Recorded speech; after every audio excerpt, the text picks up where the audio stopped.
Bueno, hablamos de epilepsia, una enfermedad que nos da en general mucho miedo, que provoca una convulsión y que en general uno esto lo asusta y mucho porque no sabe cómo reaccionar, porque no sabe qué hacer, porque en general frente al miedo y al desconocimiento, uno ¿qué hace? Da un paso al costado en vez de involucrarse y tratar de ayudar y asistir a la persona que lo necesita. Por eso vamos a estar hablando de esta enfermedad en chicos. En chicos, en ¿Cómo grandes. se diagnostica? Vamos a ver si la epilepsia es lo mismo que una convulsión. Vamos a ver cuáles son las causas, cuáles son los tipos para poder diferenciarlas y para poder saber también qué hacer frente a una convulsión, que es muy importante. Ale, vamos a hablar sobre los sí. ¿Qué hacemos o qué debemos hacer frente a una situación que vemos en la calle? En una crisis de epilepsia generalizada, importantísimo actuar correctamente para no provocar lesiones y vamos a ver lo que no debemos hacer. Importantísimo esto. Y decíamos, inevitablemente nosotros debemos hablar de la discriminación cuando nos referimos a esta enfermedad, porque la hay, porque es una realidad, porque existe, porque muchas veces tiene que ver con la ignorancia, pero definitivamente quienes padecen esta enfermedad la sufren y la padecen así, con todas las letras. Entonces vamos a ver cómo abordar o cuáles son los mecanismos que uno puede utilizar para llevar la enfermedad lo mejor posible. Sí, cómo ayudar para que la calidad de vida no se deteriore junto con el progreso de la enfermedad. Y también vamos a estar hablando de qué podemos hacer con nuestros hijos para realmente que puedan progresar en la vida y hacerse seres responsables y libres más allá de su enfermedad. Totalmente, y esto también debiera de ser una lección para todos aquellos que no la tenemos y que debemos convivir con esta enfermedad, porque las personas que tienen epilepsia no tienen ninguna limitación real, ni para trabajar, ni para absolutamente nada, con lo cual no debiera haber ningún problema y no debiera haber ningún tipo de discriminación para con nadie, pero definitivamente esta enfermedad no es un limitante para esta situación. Así que salimos a la calle, como todos los días, y te preguntamos qué haces si una persona tiene un ataque de epilepsia. Habría que, si se le da vuelta la lengua, tratar de saberle la lengua, lo único que se me ocurriría, y bueno, y aflojarle todo lo que sea que presione, digamos, la circulación, media, cinturón, pantalones, o sea que tenga una circulación normal. Primero ponerla de costado, tratar de que no se trague la lengua y llamar a una ambulancia. No tengo idea. Supongo que diría, ¿alguien sabe algo? Tengo entendido que hay que ponerlo de costado y hasta ahí me acuerdo. Poner una cuchara en la boca para que no se meta la lengua. Llamo urgente a SAME. Tratar de ponerla de costado o boca abajo. Quisiera ayudar, cuando yo veo una cosa así me gusta ayudar, pero en ese caso, ¿qué podría hacer si...? Bueno, es absolutamente lógico lo que planteaba el señor. Uno tiene muchas veces la necesidad o el instinto de querer ayudar al otro, al prójimo, al que está pasando por ahí una situación que uno desconoce. Pero el temor es tan grande que en general nos transformamos en seres pasivos y muchas veces tendemos a llamar a alguien, a ver que alguien que lo asista o alguien más valiente que pueda encarar esta situación. Bueno, vamos a empezar definiendo qué es la epilepsia. ¿De qué enfermedad estamos hablando, Ezequiel? Bueno, la epilepsia hay que diferenciarla de lo que son las convulsiones, que es sinónimo de crisis epiléptica. Una convulsión se puede dar por muchas causas. En general es una alteración en la actividad eléctrica del cerebro, que se produce generalmente porque hay neuronas que no están funcionando bien. Una sola convulsión no es sinónimo de epilepsia, así como el broncoespasmo no es sinónimo de asma, la repetición de convulsiones da el diagnóstico de epilepsia. ¿Cuál sería el patrón? ¿Cuántos ataques o cuántas convulsiones por año indicarían o llevarían a un médico a un diagnóstico de epilepsia? En general lo que se hace es a partir del diagnóstico. Se hacen métodos por imágenes, como pueden ser una tomografía, una resonancia, pero lo más importante es el electroencefalograma, que ahora vamos a ver una imagen que muestra y mide la actividad del cerebro. Básicamente ahí estamos. Esto es en chicos, no duele, no molesta, es como hacer un electrocardiograma del corazón, pero en la cabeza y mide la actividad cerebral. Hay determinados patrones que, por más de que haya sido una sola convulsión, diagnostica que tiene una tendencia y que por lo tanto necesita una medicación para regular estas crisis. No es como el asma, que son tantas convulsiones, no es por cantidad, sino es por un patrón. Exactamente. Es a partir de un análisis que se da por un electrocardiograma. Es un electroencefalograma. Exactamente. Mide esa actividad. Hablamos del diccionario de la medicina cuando uno confunde los conceptos. Bueno, en este caso estamos hablando del electroencefalograma. ¿Por qué hago esta diferencia? Porque las convulsiones se pueden dar porque uno tiene un golpe en la cabeza, porque tiene algún problema metabólico, como por ejemplo subió o bajó mucho el azúcar en la sangre, porque cambió el medio interno, o sea, el sodio, el potasio, el calcio. O sea, hay muchas causas que pueden dar convulsiones, lo que no nos cataloga de epilépticos. Y se pueden dar a cualquier edad. ¿Se hace un estudio del sueño también, Ezequiel? Porque yo me acuerdo, uno de mis hijos tuvo una convulsión que tenía que ver con otra cosa y más allá de hacer el electroencefalograma, se le hizo un estudio del sueño. Yo no... Digamos, no entendía muy bien de qué se trataba. Es la diferencia. ¿Viste cuando te hacen un electrocardiograma? Es un momentito en el tiempo. Sí. Después tenés el Holter, que es de 24 horas, donde te dejan el aparato todo el tiempo. Esta es otra imagen que vemos cómo se hace el electroencefalograma. Bueno, el tema del sueño es lo mismo, porque hay convulsiones que aparecen durante el sueño y también se hace lo que se llama fotoestimulación, que es una lucecita como si fuera cuando uno va a bailar, esa luz parpadeante, blanca, intermitente, porque eso puede desencadenar crisis.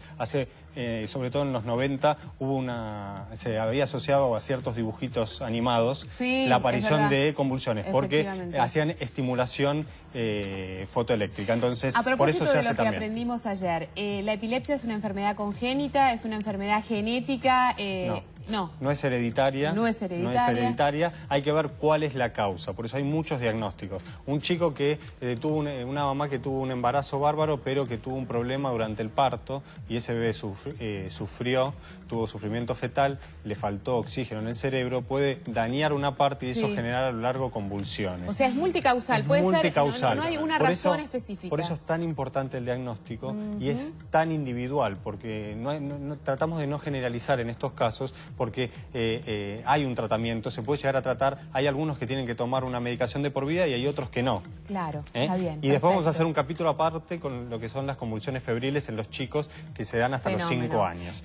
Tenemos que decir que en general la imagen de una persona teniendo una convulsión, más allá de si tiene o no el diagnóstico de epilepsia, es una situación muy traumática para quien la está mirando. ¿Por qué? Porque da miedo, porque asusta, porque genera pánico, porque si uno no sabe de qué está hablando, tiene la sensación que la persona se está muriendo y uno no está pudiendo hacer absolutamente nada para ayudarla. Tal cual, de hecho en la antigüedad se llamaban la enfermedad del diablo cuando tenían las crisis. Claro, por eso es que es importante primero saber de qué se trata y saber que nadie muere de una epilepsia y que esto es una enfermedad que es absolutamente tratable. Y más allá de esto, la información que nosotros debemos tener para poder asistir a esta persona. Y por eso que hoy quisimos desarrollar con Alejandro, que en un ratito nada más vamos a estar con una paciente que nos va a servir de modelo para poder saber qué cosas sí y definitivamente qué cosas no.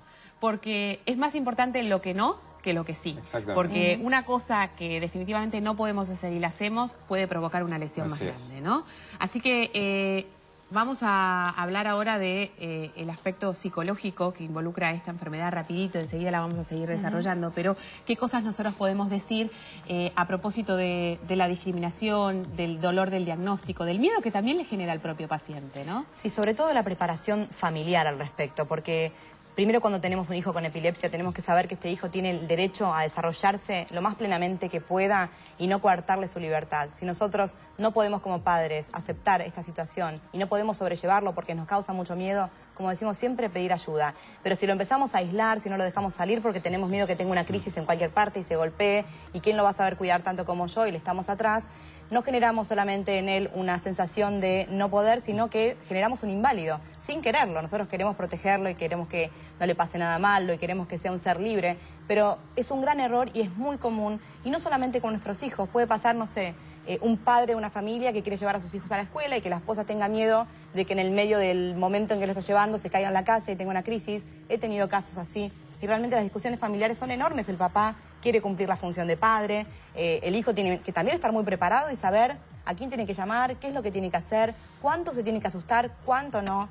Uno puede saber que está por tener un ataque de epilepsia. Sí, a eso íbamos. Hay una película Valeria, ¿no? Con Darín, el Aura, que él siente, tiene una sensación antes de perder el conocimiento que tiene la convulsión. Bueno, ese aura, ese ver, es muy parecido cuando hablábamos de la migraña. Uno ve lucecitas o huele algo raro, o tiene una sensación rara de que sabe que le va a pasar la... Pero no siempre es así. No, no siempre. Lo que vos decís es importante porque hay muchas medidas que uno puede tomar. Desde la identificación, llevar una pulserita, algo algo que diga yo soy epiléptico.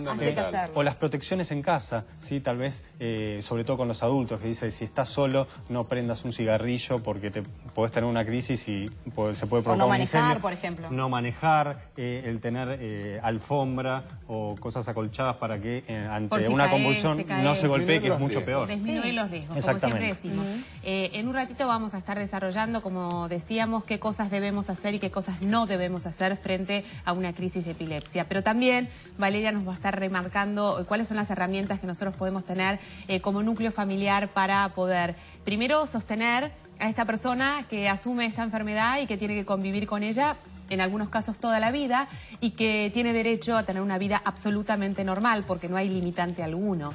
Y por otra parte, qué herramientas le podemos dar a la persona para hacer que ella asuma ante todo esta enfermedad y pueda decirlo a los cuatro vientos y pueda exigir, no solamente en su vida familiar, sino también en su trabajo, que tiene derecho a hacer ambas cosas. Así que estamos en vivo, estos Médicos por Naturaleza.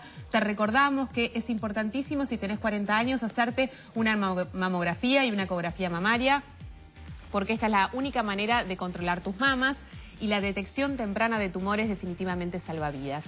Recordá, hoy hablamos de epilepsia. Roberto, ¿cuáles son nuestros teléfonos? 4535-0705, 4535-0706 con el 011 para los que llaman desde el interior, Dolores. Bueno, hacemos pausa con información, enseguida estamos de vuelta, no te vayas. ¿Sabías que se llama epilepsia a la presentación crónica y recurrente de fenómenos paroxísticos, crisis o ataques ocasionados por descargas neuronales desordenadas y excesivas que se originan en el cerebro? Tienen causas diversas y manifestaciones clínicas variadas. En la ciudad gris, parece